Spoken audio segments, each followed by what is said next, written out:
Virtuous Devotional Thoughts for Women, written by Monica Diaz, read by Belinda Sainsbury. Good morning, dear friends. Today, October 31st, our devotional is entitled The Angel of Prisons. Those who labor for the good of others are working in union with the heavenly angels. Ellen G. White. There are those who, no doubt, labor with angels, and so closely that it seems they themselves are angels.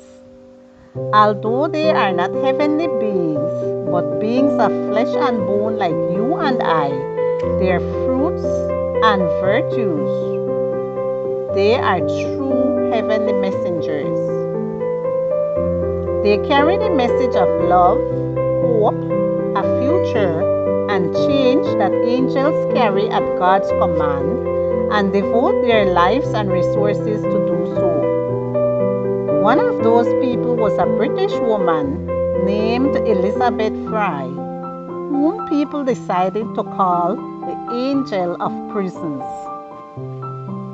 It all began when, at the age of 16, Elizabeth heard North American William Savory preach. Feeling moved, she began to collect clothing for the poor, visit the sick in her neighborhood, and teach children how to read.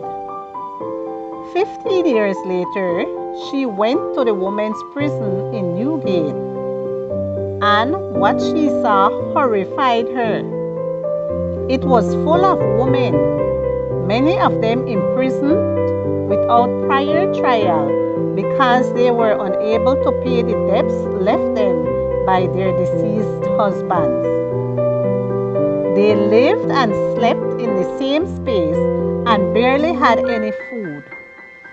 Elizabeth returned the following day with clothing, food, and a program to teach them to read, as well as to their children who lived in the prison.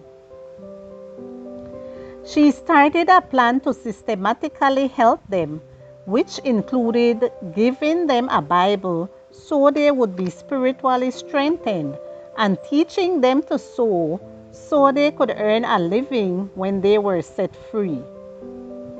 In time, she founded the Association for the Improvement of Female Prisoners, acknowledged by historians to be the first women's organization in Great Britain. Elizabeth spent entire nights in prison accompanying those women, and even invited nobility to see for themselves the conditions in which the prisoners lived.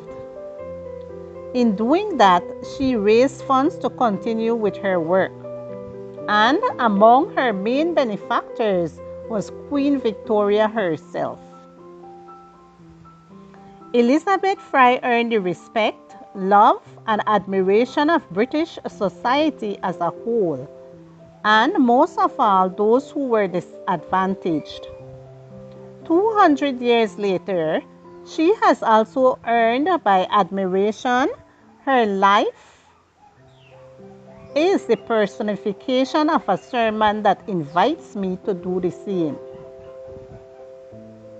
Wherever I may lend a hand, Lord, may I do so, and may it not only be the impulse of one day, but a systematic plan, a lifestyle.